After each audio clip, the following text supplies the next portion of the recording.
Well, I'm very excited to moderate this panel here about the new AI toolchain, and we're going to be talking about some of the platform and infrastructure tools that are powering this next generation of AI applications. So I will start with you, Anirvan. So I think you have a unique place in this stage in that you represent the enterprise buyer. And so as the head of AI and ML solutions at Palantir, tell us about what you can share around the overall generative AI strategy, and then specifically, what are the tools that you're using to execute and implement that strategy, and which of them are coming internally, and which of them do you anticipate will come from vendors? Yeah, absolutely. It's a pleasure to be here. I mean, the last few months have been absolutely crazy as technology has been released on at such a fast cadence, and even seeing our customers, which is large enterprises as well as government, go along the education curve from seeing like, oh man, there's this ChatGPT, is it going to take my job? Is it going to be able to do this? Is it going to be able to do that? To being able to form ideas of different use cases. Where our focus has been in terms of enabling our customers, both generally and then specifically with respect to AIP, which is our new AI platform in the space, is really working backwards from how do we help our customers create value at the application layer and work backwards from that, right? And in order to enable that, that goes all the way back to core infrastructure, security, data, all of those things. But and then in terms of being able to create that value, some of that is around managing risk. Some of that is in terms of being able to connect the things that enterprises already have to these new technologies, right? These new technologies can't exist in a silo. There's ways in which the new LLM toolchain there's new technologies, but also needs to interoperate with what already exists, right? Use cases people have already built, applications people have already built, decisions that people are already making. And so our high-level strategy is to accelerate our customers on that journey as quickly as possible in a way that they feel comfortable with. A few key areas of focus for us have been, I saw someone here with a Fixie shirt. I know that, like, one of the things that's been really compelling to us starting from late last year was just seeing how much these new generations of large language models can do when given access to tools and when given the ability to reason about an enterprise and about a problem space. And so a large part of our strategy is, how can we help an enterprise mind meld, if you will, with these large language models and AI technologies in a way that's safe? One of the ways we do that is with a technology that we've actually already had called the ontology, which is, it's kind of a funny word, but it's a combination of a bunch of different data backends, including graphical, tabular, vector stores, right? You need a lot of different kinds of backends behind this, but to essentially say, what are the semantics of an enterprise? What are the core concepts, relationships, and whatnot in a way that's up to date in real time? But also, what are the actions that you can take? What are the edits that you want to make? And it turns out that when this effectively becomes an API layer, if you will, for your business. And we've seen what large language models can do when being able to get access to APIs in a safe way. Well, can I ask a question about that? Please do. So for this ontology product, are you finding that the infrastructure needs or the infrastructure requirements to actually ship a product like that they're being built internally, or are you finding that you are going to partner with third-party vendors for certain elements to actually deliver that product? Yeah, it's a combination of both, right? We're not building our own databases. I saw that. We're not building our own databases, right? Our focus is on being able to make sure that we can have the right semantics, the right permission semantics, the right components for the right job. And this then becomes both the action layer as well as the memory layer that's shared across human workflows through applications, automations through traditional programs, and AI. And being able to have that sort of memory layer, if you will, and action layer that connects across all of those is super, super important, because there's going to be lots of tribal knowledge that people have that's not in some pre-trained model. There's going to be decisions that people are making that capture different learnings. And there's also logical components to this as well, right? People have things like demand forecasts or allocation models, optimization models, orbital simulators, things that are actually part of the traditional ML toolchain in some ways. Being able to bring all of that to the table on the same memory layer, the same semantic layer, and the same action and permissions layer is super, super powerful. And that's kind of what we're doubling down on from an infrastructural point of view. Again, sitting on top of foundational infrastructure technologies that are moving so quickly. We are thinking in terms of what we can enable people to do right now, as well as what's going to happen a year from now, right? Yep. So there's a world in which maybe the next generation of multimodal LLMs is going to knock everyone's socks off, and the access patterns that we might be seeing from something like a vector store are going to be totally different, right? CV and recommendation and text, right? Or or maybe things plateau. I don't think they will, but maybe they do, right? So we expect that the access patterns on these will change, but that the importance of these and the rate of innovations on these is going to be incredibly important. That's super helpful, thank you. I mean, maybe following that train of thought, a natural place to go is to speak about one of these technologies. And for you, Bob, I think the term vector database is really on everyone's lips right now across the industry. So it would be great to hear from you just a simple grounds-up explanation of why it's so important as part of this generative AI wave. And I do want to ask you about some more complex questions related to agents and different retrieval mechanisms, but maybe let's just start with the fundamentals around what it is and why it's important. Yeah, sure. So it was actually a use case that emerged in the wake of ChatGPT. I always say there's like a post and a pre-ChatGPT time. And that has not so much to do with the underlying technology itself as just the eye-opening effect that it had for people. Right? So that use case that emerged was that these machine learning models, they generate stuff, right? So one of the things that they can generate is like tokens that we turn into words, but also these vector embeddings that we store in the database. And a very natural question that came up after ChatGPT, or these generative models, was like, this is great, but now we want to do this with our own data. How do we do that? Hey, turns out there's this piece of technology that's called a vector database that is actually very suited to do that. Right? So the method for that is, I think also mentioned this morning, retrieval augmented generation. The reason why it's so interesting with a vector database is because we have kind of two types. We have more primitive RAG, as I like to call it, where you just interact between the database and the model. But a lot of work is currently happening to actually marrying the database and the models together, right? So that the model knows, I don't know the answer to this, I need to ask it from the database. And so very naturally, this use case started to emerge. And one thing that I'm very excited about is something new that's emerging out of that. And that's also where we, I guess, need to lead the way a little bit by showing people what you can do, is that out of these Gen AI use cases, it was like kind of a one-way street, right? So let's say that you have a database, and the database contains maybe, legal documents, right? So then a use case might be, last year, what was on average the thing, well, whatever you want to know from the legal documents, you get that from the database, pipes it through that model, and then in a generated fashion, like with ChatGPT, that returns those results. Great, but that's like a one-way street, right? And what came out of that is that we said, well, what if you actually feedback loop that information back into the database? So now you can tell your database, hey, database, or however, I don't know how you interact with systems. We had internally like a conversation, do you say please, right, if you want something done? But not to the people in the company, but the model, right? Right.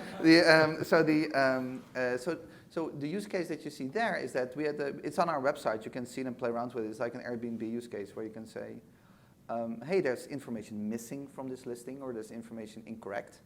And you tell the database, there's information missing or incorrect. Can you please prepare that? And what it does is that it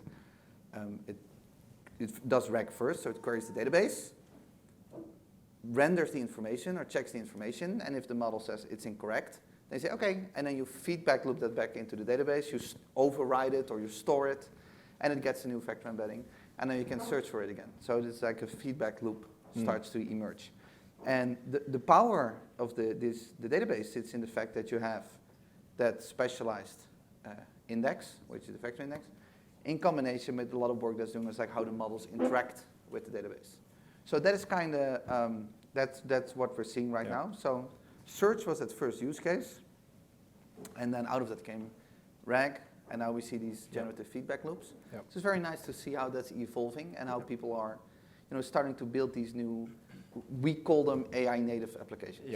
Yeah, which is a core part of our thesis here at Zeta. I wanted to ask, how do you think RAG evolves in a world where AI agents, as opposed to just generative AI applications, but LLM agents, are the kind of dominant mode of building applications? And there's an argument that the kind of naive approach to RAG that we have today, which is just based on semantic similarity, is actually not sufficient in terms of conditioning an agent with the right context at the right time. And some alternative approaches include things like using a graph ontology, for example, rather than just a semantic search. So I wanted to ask you, what are you seeing in terms of how RAG is evolving and developing, and what do you anticipate there for Weaviate? Yeah, so I think you can already see that. So if there are people here that are really in the nitty-gritty details, there's actually in the Hugging Face repo in the Transformers library, there's a folder that's called RAG, and there they have a prototype where actually during inference of the models does a vector search in the database, right? So, and I think that's where we're going. So the question is, how can we, as efficiently as possible, basically make the database part of inference of the on model inference. And it's just, and for the agents, it's very simple because for me, an agent is just a application, right? So like a feedback loop is an application, and if you prompt your model with, hey, you're an agent, you're helping somebody out, then, or however you write that prompt, that's that's for me, that's just a application that people build on top of the technology. But it's like the way that the infrastructure around that is evolving is something that I'm very excited about, also outside of Weaviate. So things in our level in the stack, I guess. Yeah, that's great. Thank you. And so, Danny, I want to turn to you now. So you're focused on another part of this emerging AI infrastructure stack, and that's around RLHF and preference tuning, or fine-tuning a model, to use the broadest term. So I would love to learn, why that is such an important. Honestly, let's start with what that even means. What it means to actually fine-tune a model. What does RLHF mean and actually involve? And then following from that, why is that so important for enterprise deployments of large language models? Okay. Yes, I really loved the keynote today because I think it described the most important part of the AI products is UX. So you can think RLHF, it's the way and the single most effective solution to actually crack the UX problem. Right. And it's been the main reason why ChatGPT has become what it is.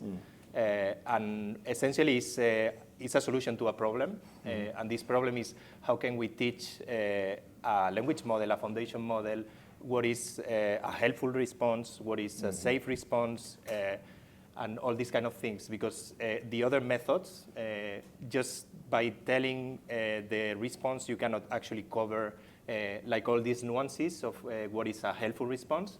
So basically the way it works is you collect what is called human preference data, and coming back to the analogy of the keynote, I think that's the key ingredient of RLHF, because we are seeing many other techniques coming up, but the key ingredient is actually the human preference data, and it's basically about telling the model which is the preferred response. So basically you generate a bunch of responses for a certain question, you show to your users, and in Argilla we really believe that companies will want to own that space. So basically it will be the subject matter experts within the companies telling this is the right answer to this question.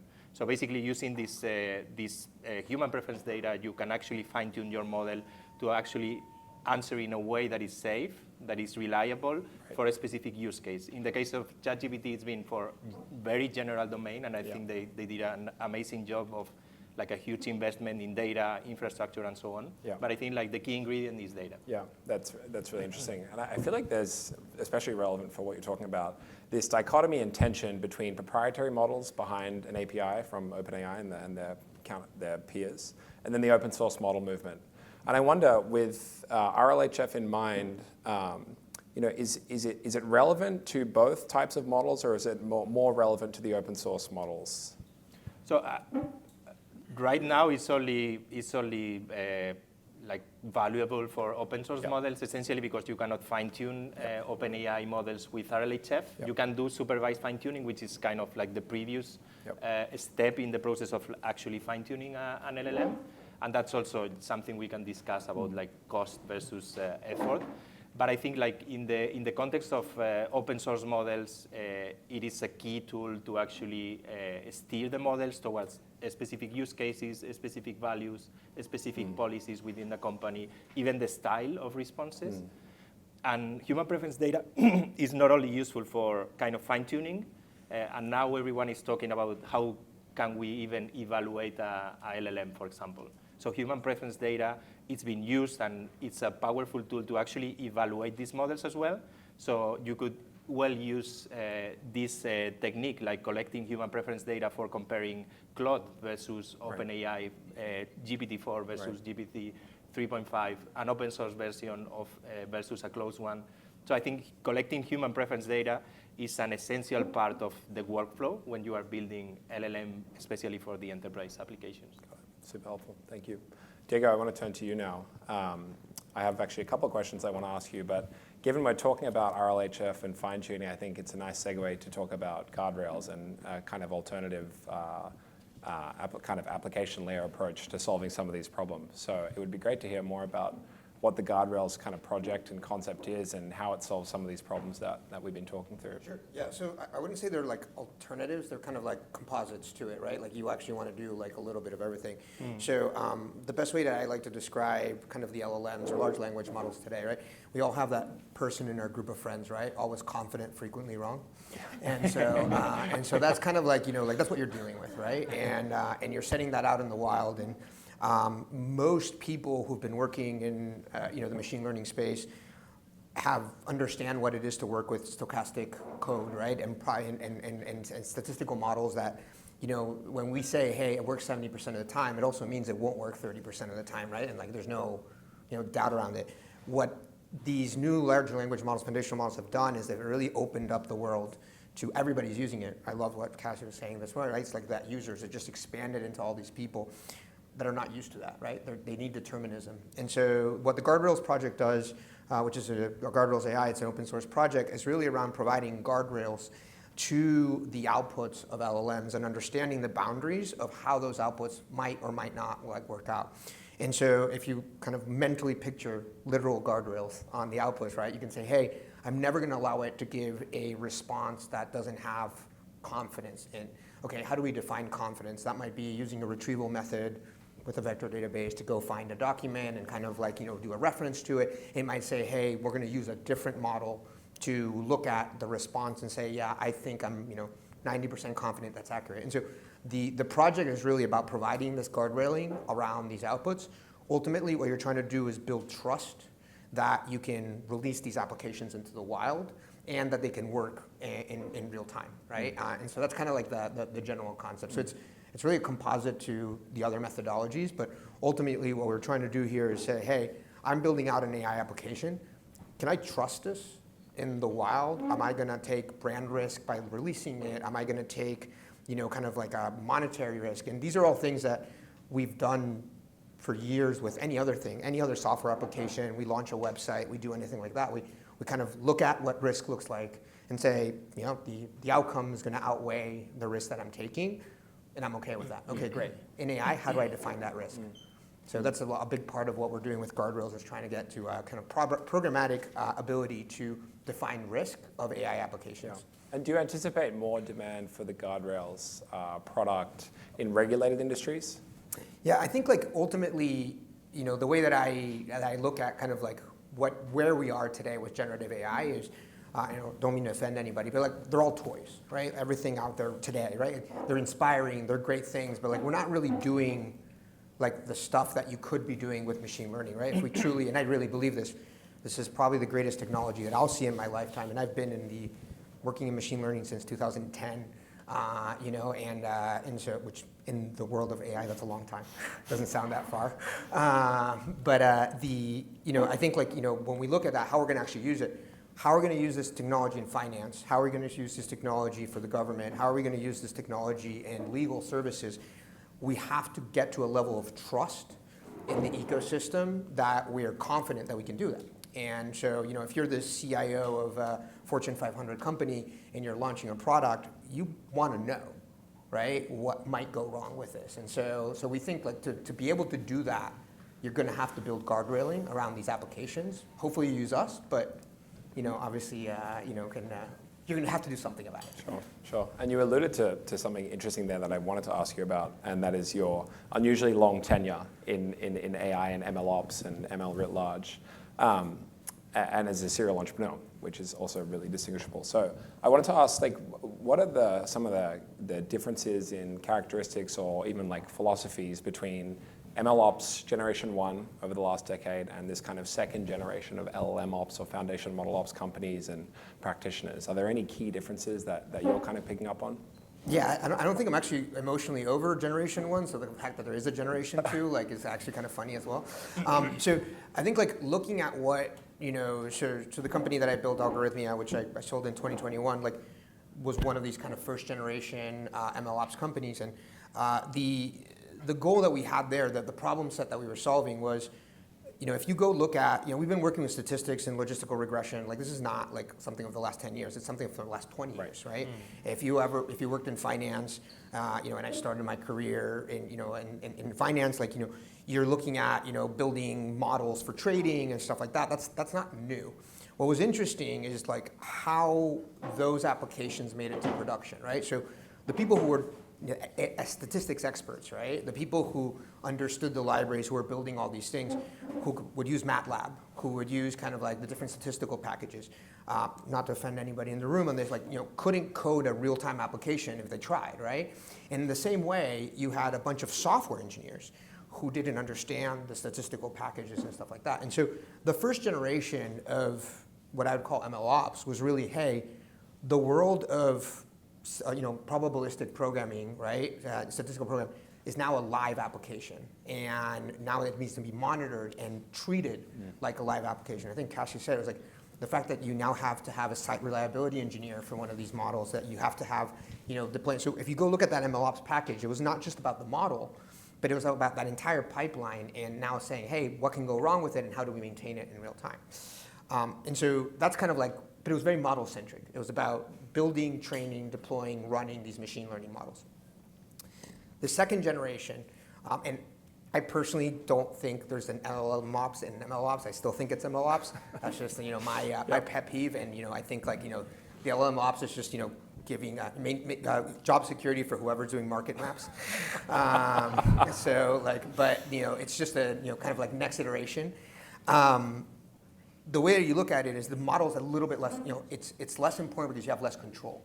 So most people today building these these apps are really not able to modify the model at all. Maybe they're using open source, but really, so they're treating it's an API, right? And it's an API that is probabilistic. So that's like, and so a lot of these components of this new generation is, okay, we're actually building these AI apps.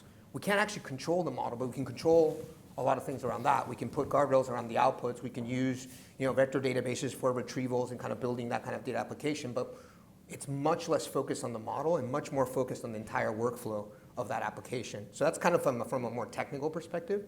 The second is who's doing it.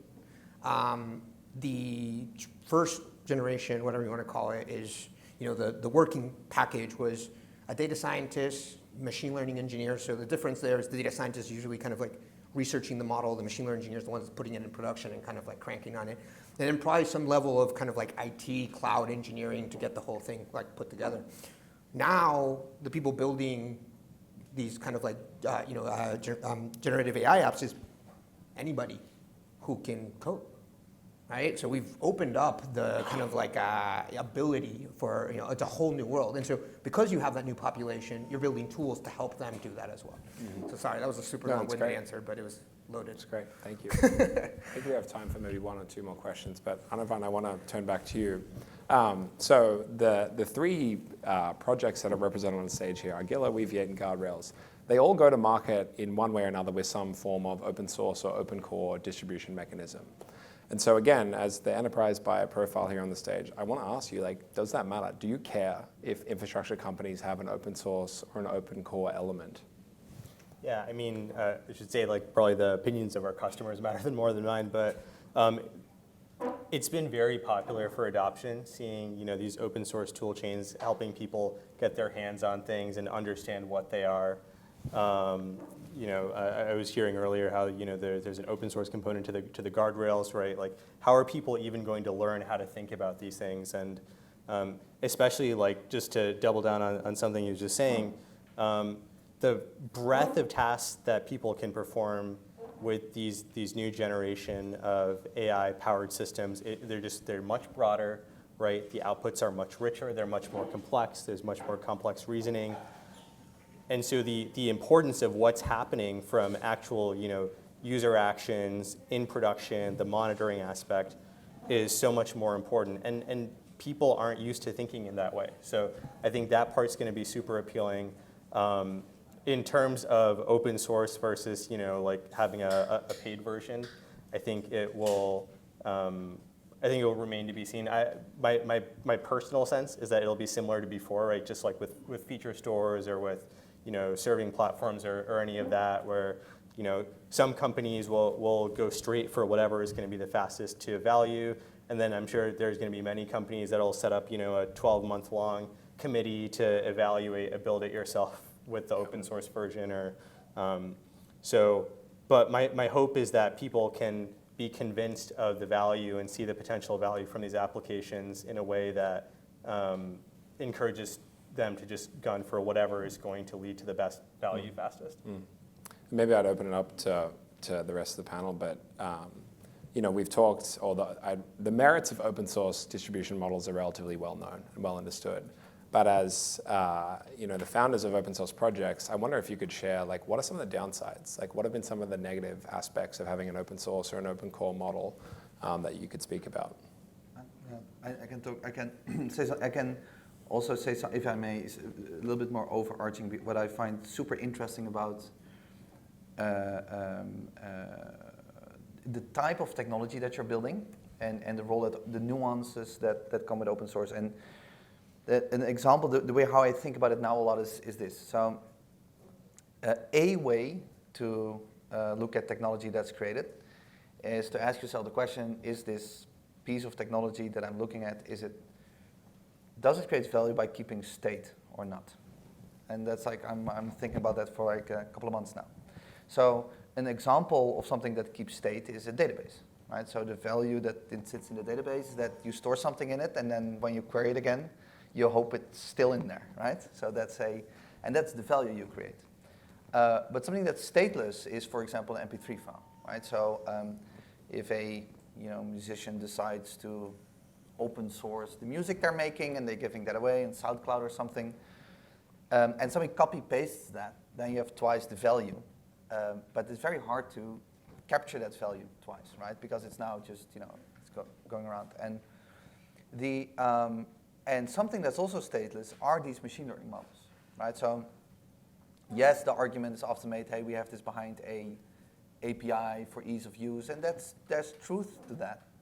But it's also because that if a company that monetizes over inference over the model would open source the models, you get the same problem as the quality of these MP3 files. People copy paste. It's very hard to capture the value. So that being said, that's one way I look at it, that I go, okay, so if you're making something that is inherently stateless, it's sometimes just very hard to do that open source, because it's even if you want to, because then you also need to capture value somehow. So, and then, then a bet that you can place is maybe we can do that over the ease of use through the SaaS or however you do that, but it just becomes way more complex.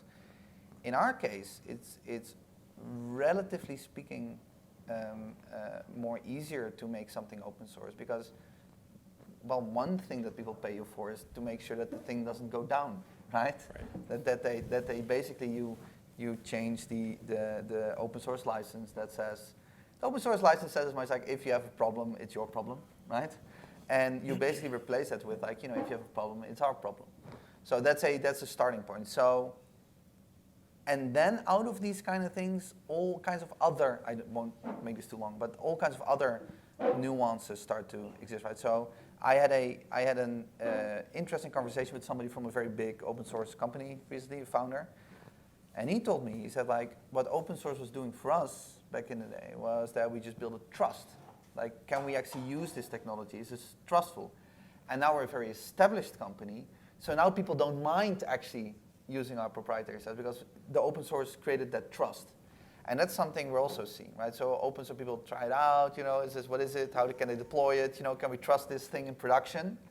And we see now, we only recently we got like the first enterprise users. Like, hey, actually, okay, we're now using that. They're paying us to run it inside their VPC. But now they say, we want to bring that back to your SaaS.